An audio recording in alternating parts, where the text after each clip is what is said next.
准备要封锁荷姆兹海峡。大家都知道，荷姆兹海峡是国际在运原油非常重要的航道。那如果封锁了之后，对我们的影响有多大呢？请教部长。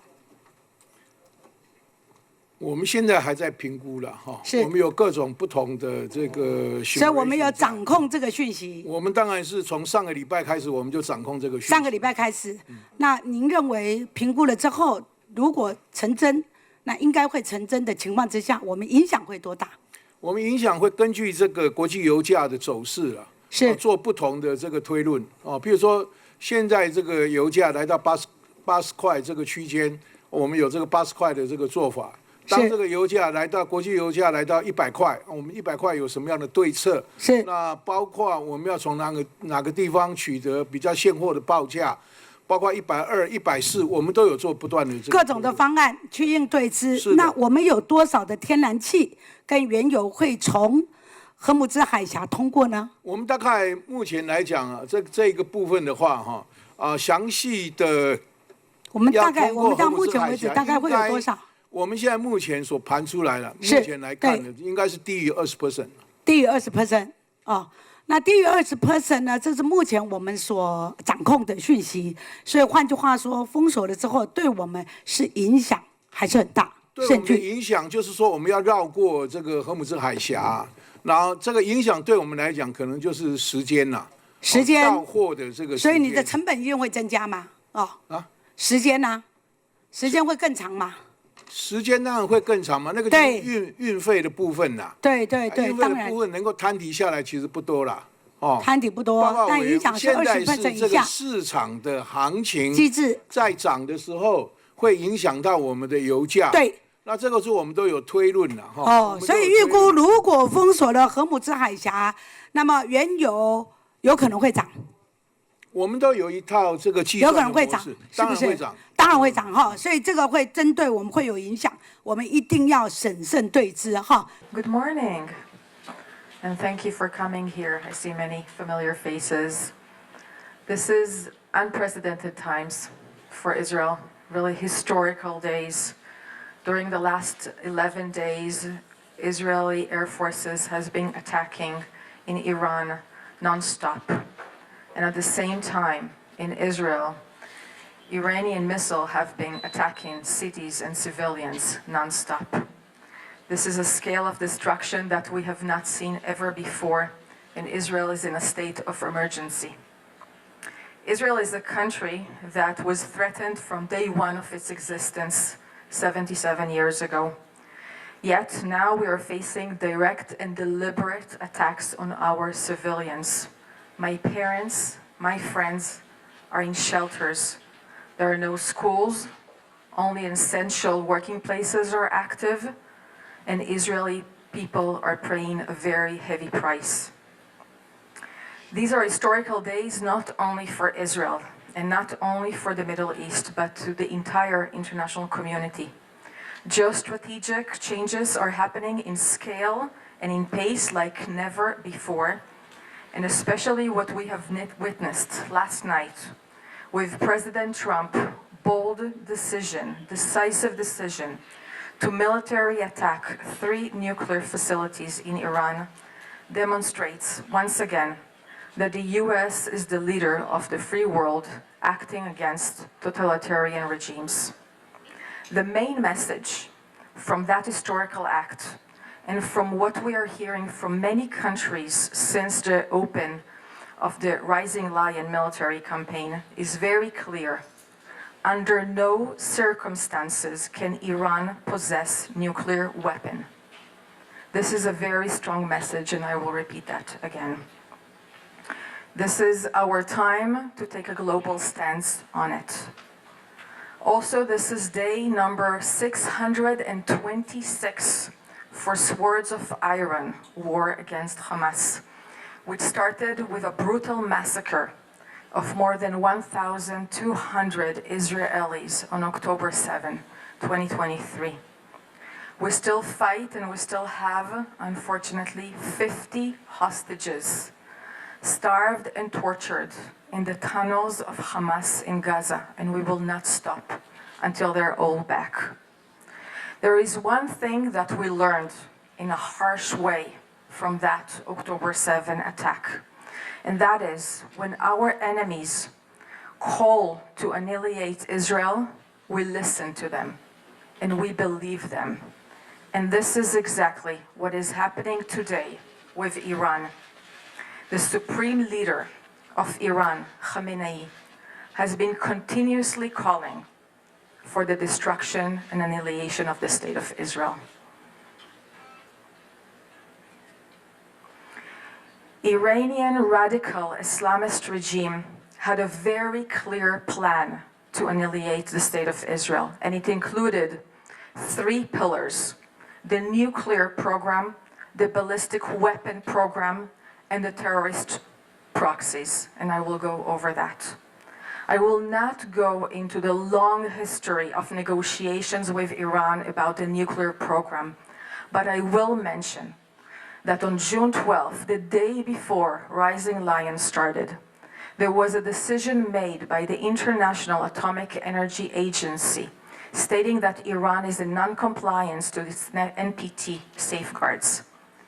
It means that Iran is the only country in the world that is having highly enriched uranium for 60%. There is no justification for having that level of highly enriched uranium for peaceful purposes.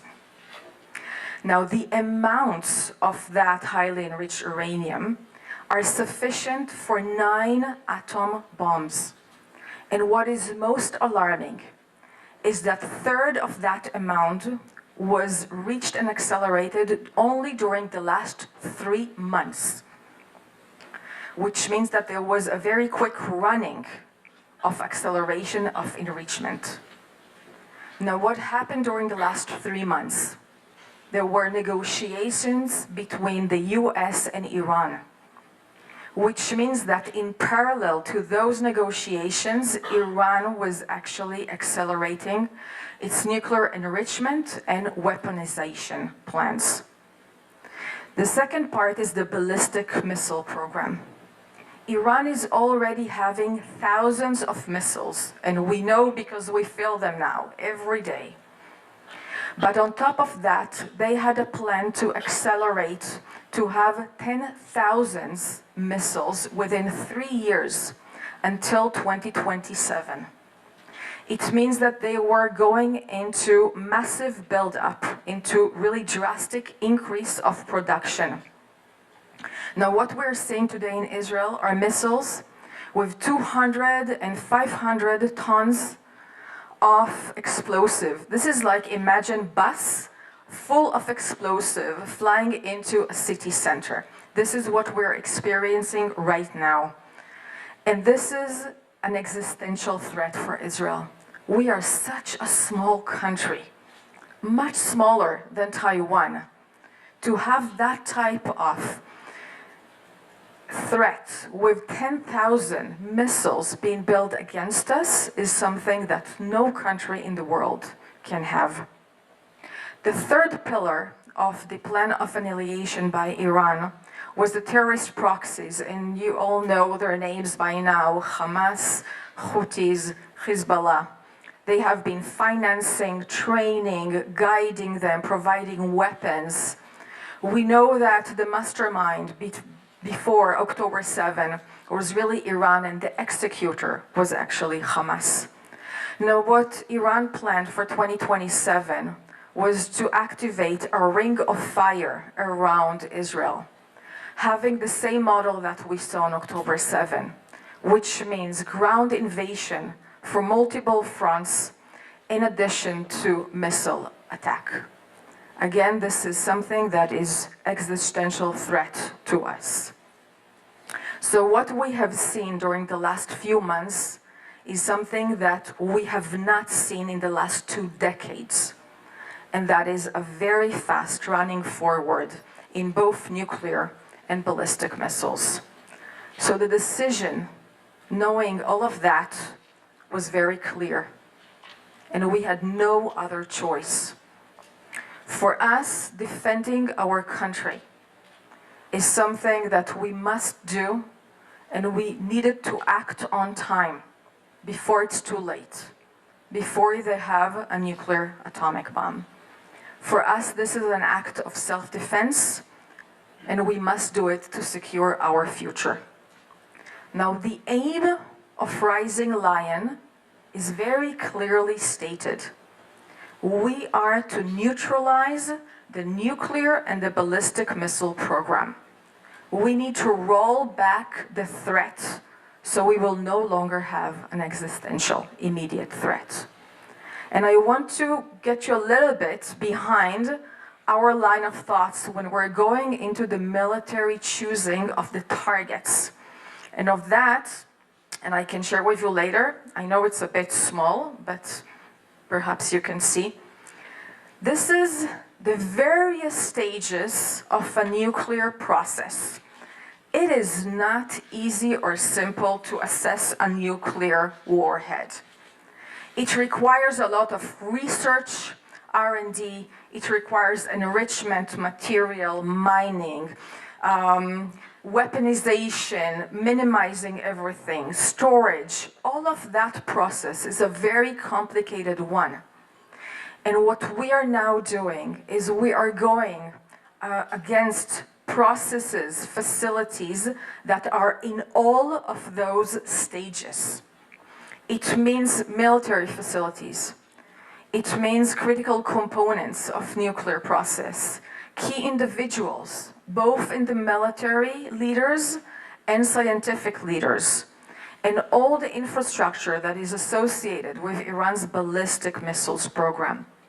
We are performing a very focused and strong targeted attacks, and we're doing our utmost to not harm civilians. We give announcements before, if possible. What Israel did and is continuing to do as we speak here today is very significant to delay the possibility of Iran having a nuclear bomb. But the US involvement was critically needed. And we thank President Trump for leading US military action last night and removing an immediate existential threat and making the entire world safer from nuclear weapon. The attack on Fordo was something that was needed from the US, and President Trump made a very historical decision to prevent the world's most dangerous regime from obtaining the world's most dangerous weapon. This will never be forgotten.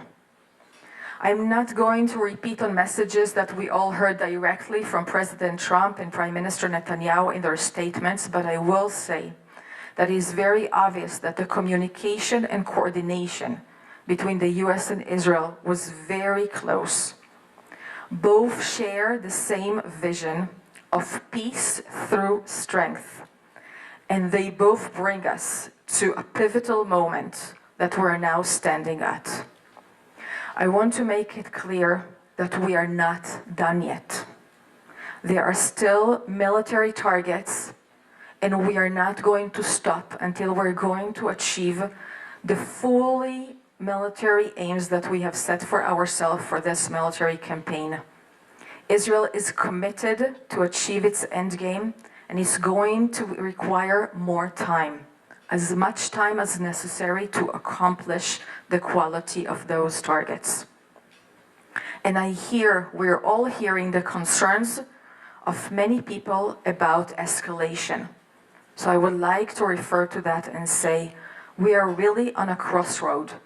And this is an opportunity for a safer and more stable Middle East. Perhaps this is the one time where we can actually make this region positively contribute to global security. Preventing a tyranny, an extremist Iranian regime, from continuing to destabilize and take an action, terrorist action, against the region and against the world is something that we're all in the free world should really support and stand by. And we hear that. We hear that from President Trump, from G7 leaders. European leaders, like-minded countries, they all make it very clear in their statements.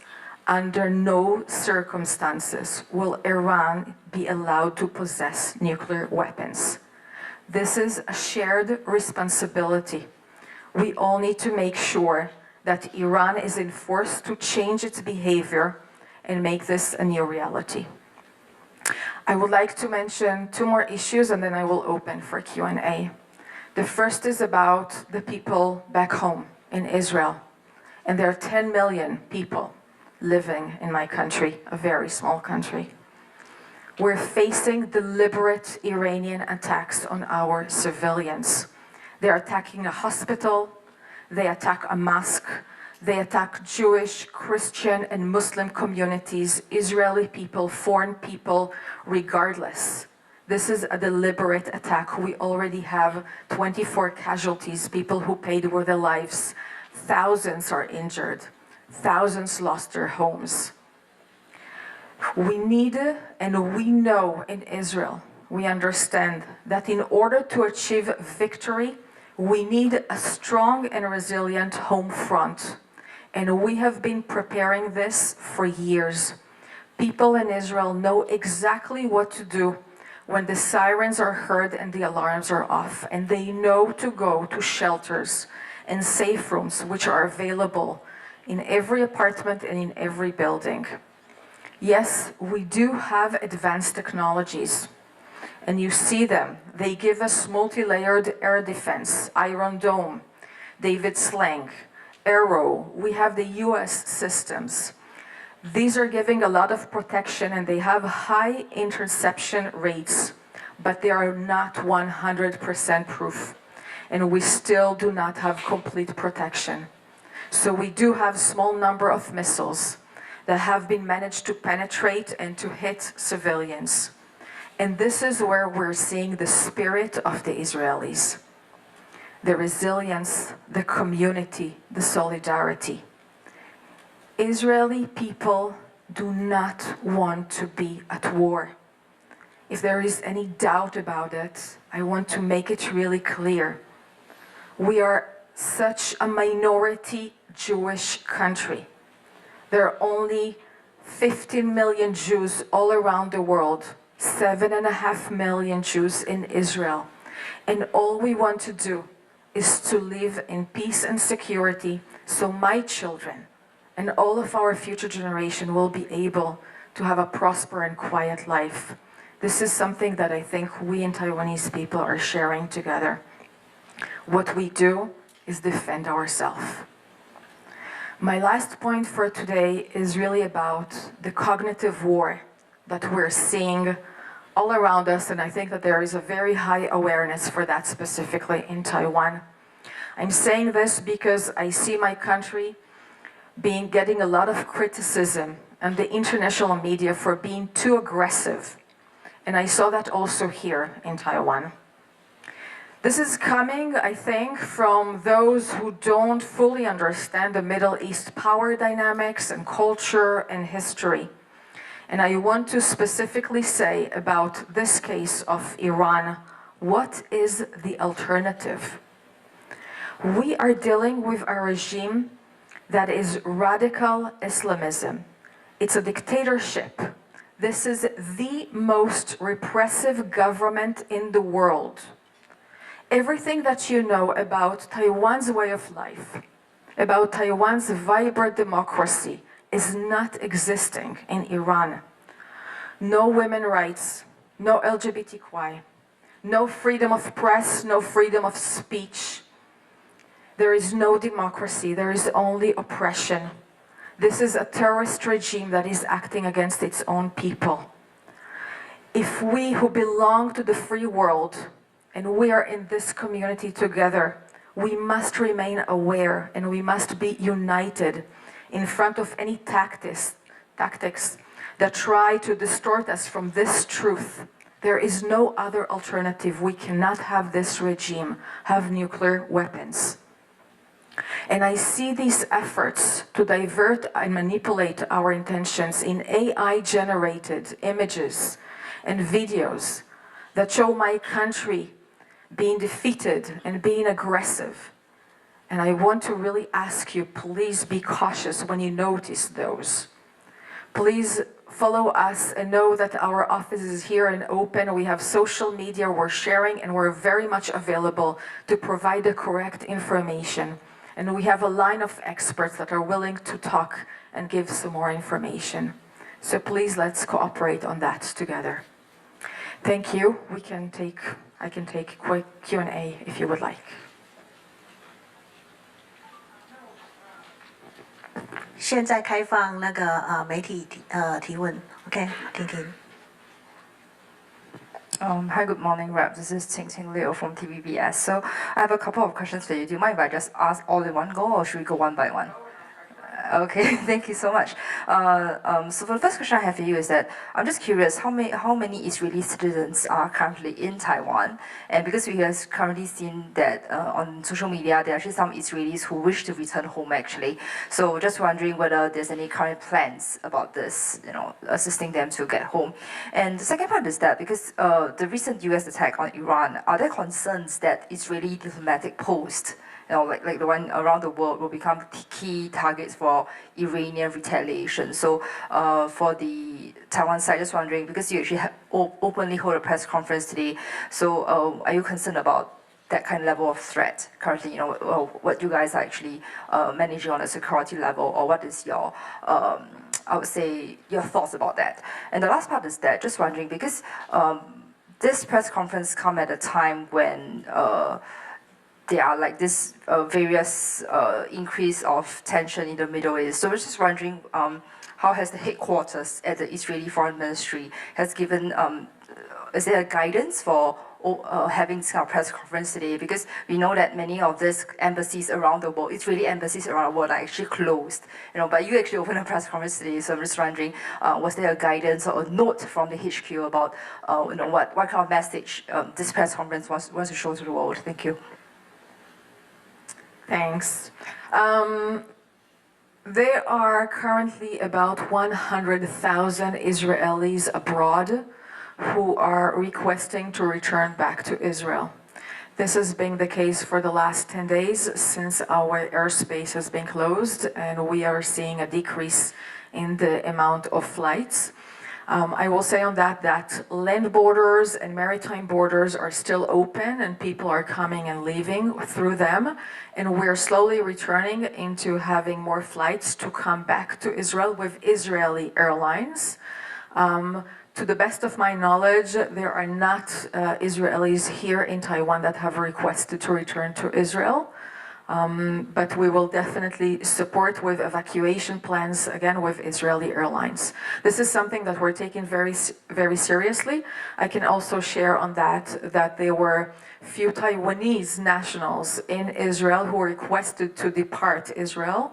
And of course, that the Taiwanese office in Tel Aviv was leading the effort, but with the support and assistance of the Israeli government to make sure everybody who wants that can leave. And to the best of my knowledge, they left through Jordan, so through a land border. As of the retaliation from an Iranian, yes, we are in very sensitive days.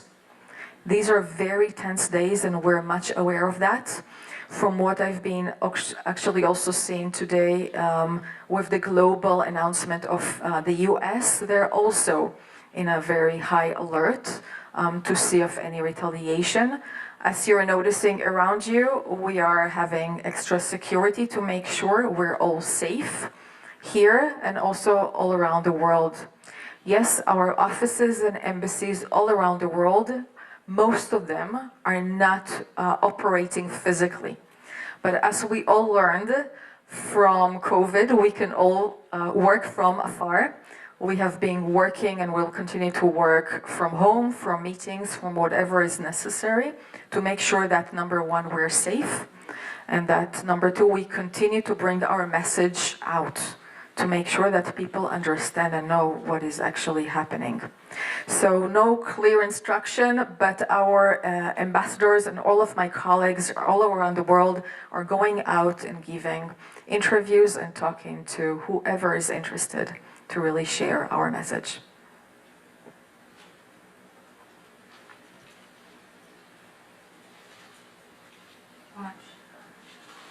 When you live with the writers. So I have a question on, are there any lessons in social resilience Taiwan can learn from Israel, especially on how to protect its civilian population from missile attacks? And do you see is Taiwan as well prepared as Israel to protect its civilian population from air attack? The second one is, do you see whether Taiwan is as well prepared as Israel to protect its civilian population from air attack? Okay, thank you. I think, first of all, it is really too early to have many lessons. We're really still in active warfare, and there is what we call the fog of war, that we still don't know everything all the way. But really the lessons about how to defend your people and how to make sure that civilians are protected is something we have been doing for many years with shelters and safe rooms inside of apartments. I will maybe try to equivalent that to the earthquake awareness and preparation that there is here in Taiwan. People have alerts. We receive the alerts on our phones. People know exactly what they're supposed to do when there is an earthquake, and they act accordingly. This is done from schools, from children. They're being educated to that, and you have very good standard for building to make sure that they will not collapse and that they will stand. So the same standard has been in Israel for more than 30 years now about safe rooms. Since unfortunately this is not the first time that we're seeing missiles attacks, I can share personally, I was in 1991 during the first Gulf War when we had missile attacks coming from Iraq towards Israel, and we were all in safe rooms. Back then, it was updated into the criteria of buildings.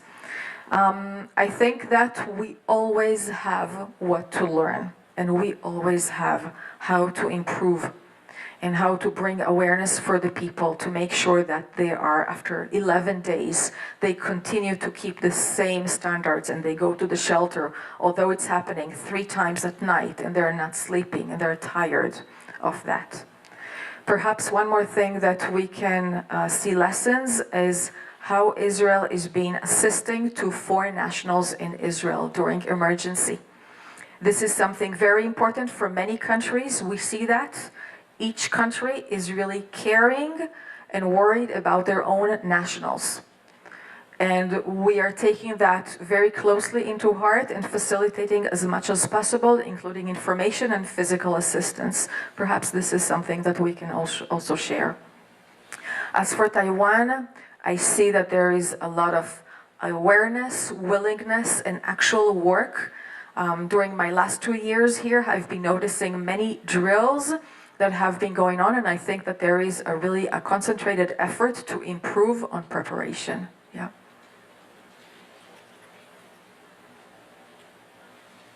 Really quick follow-up on, because I know Israel also has your semiconductor industry and high-tech industry, and as well as Taiwan. So if there's any lessons or advice, like to protect and make sure the industries are running well during such conflicts. Okay. Well, the first thing I will say is that our economy for now, for the short immediate term, it is paying a price. Okay, this is not days as usual. As I was saying, schools are not open. We have home front command that gives us instruction. It means that non-essential workplaces are not open. And if I will, for example, refer to my headquarters, only part of the people will physically come and the majority will work far from home. But our economy started this war from a very resilient and very strong financial basis. Our national debt is low, relatively low, only 68%. We have a very strong and resilient policy and market. And we see from previous events, previous wars and military rounds, that it takes us quite short time to rebalance and actually to have a boom economy after that. So the innovation and technologies that we are now seeing being active on the military necessity will later on will have the civilian interpretation for them. And this is exactly why we see the large amount of investments in Israel now during the war. The first quarter of this year, 2025, was the highest in foreign investments that we had. This is a show of really strong support and belief in the Israeli system. Maybe this is to say, come and invest in Israel. But I also want to say, I was talking about this pivotal historical moment we're standing at, of really all opportunities in the Middle East can change. And when we're looking on that, we're actually looking also on trade relations with our newly neighbors. Because we're really hoping for trade relations not only with Asia, with Taiwan, with Europe, with the United States, but also in our region. Trade, communication, tourism, innovation, if we will have that in the Middle East, then peace and stability will bring prosperity also. And this is really in our reach. So I think that that optimism is something that, even if there are short-term prices, for the medium term, long term, they are all worth it. 好，那我们还有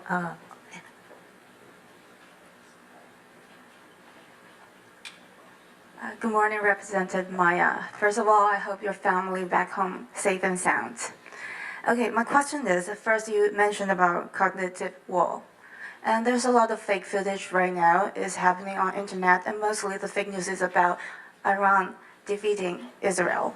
And we got the information that a lot of the sources are from China. Since this is a war, so how do the Israel government defend on this war? And the second question is, of course, what happened in Middle East have impact on economy. So right now there's turmoil on also stock market and also oil prices. Any suggestion on Taiwan for the Taiwanese investor? That's my question. Thank you. Wow. I'll share that in one of the mornings this week when I opened my Instagram, there was a real video showing fire all over the city in Israel. And it got me so scared. And it looked so real. And I actually called my parents. And they came out of the shelter and they were taking their own, mobile phone and just putting like this and showing me everything is okay. There is nothing like that fire happening in reality. And I think that was the moment when it dropped me, how severe this cognitive war is becoming with AI-generated images and videos. We do not know what is true and what is not. And it is very difficult to observe that. Yes, you are correct that there are few narratives that are coming from certain countries. We are following that. We can take care of that in Israel. I think this is the responsibility of each country to make sure how people are educated and they know to differentiate. And I think that it was Fact Check here in Taiwan that was doing a good job on that day to really target some of those images. Perhaps it's an opportunity to say some more things about China, because their posture in the Middle East is something that we are seeing, of course. I think that they keep relations with many players in the region. They have economic and trade interests. Of course, that stability is the most important for them. And we, of course, notice that they have very close relations with Iran. They have comprehensive and strategic partnership, which means that they import oil from Iran in very cheap prices. And therefore, we are evaluating that they have an influence on Iran, which is very valuable at these times. So although we are not seeing eye to eye on everything, we really think that it is extremely important to keep on talking. Only last week, we had a phone call between my foreign minister and Wang Yi, China's foreign minister. And these open lines of communication is something that we will continue to have. About the oil prices, or I'm not an expert. I can share with you that the stock market in Israel is skyrocketing. It is very high and doing very good. So perhaps investors in Israel know something that I do not know. I'm not an expert on that. We are seeing the prices of the oil, of course. So far, the last I checked, it was $77, so a moderate increase. We're definitely following and hearing that, and I think this is something that needs to be really united by most countries to make sure that there is not an intended deliberate harm by Iran to the global economy. I think this is something that will damage all of us, and we need to make sure that it's not going to happen.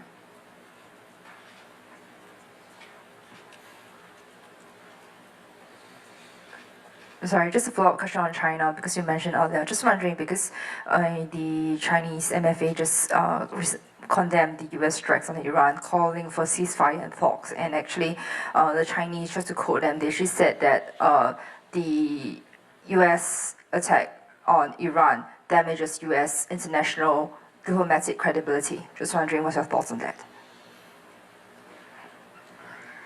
Well, I will let my American colleagues also comment on that later, if they would like. I will say that from our side, and I think that this is something that is really shared, but everyone who do not want to see extremist totalitarian regimes in our world, we need to be united on this. And I think this is what we have seen President Trump really leading this and making sure that we will weaken Iran and we will make sure that they will not possess nuclear weapons. 那还有没有媒体朋友有问题的？ Hi, just to follow up on, so Israel has a formidable, really powerful and time and so capability with its Iron Dome, and then and other systems. So just wondering, have Taiwanese officials asked you about this system and this technology, and is this something that, some kind of technology that Israel could share with Taiwan? We have been having closed doors talks with Taiwan on everything that we see of mutual interest. 还有媒体朋友吗？有吗？那OK， 马燕。Just to thank you again for coming and for being interested in what is happening on the other side of the world. I must take again this opportunity and mention that we are still having another fight still ongoing against Hamas with 50 hostages being held.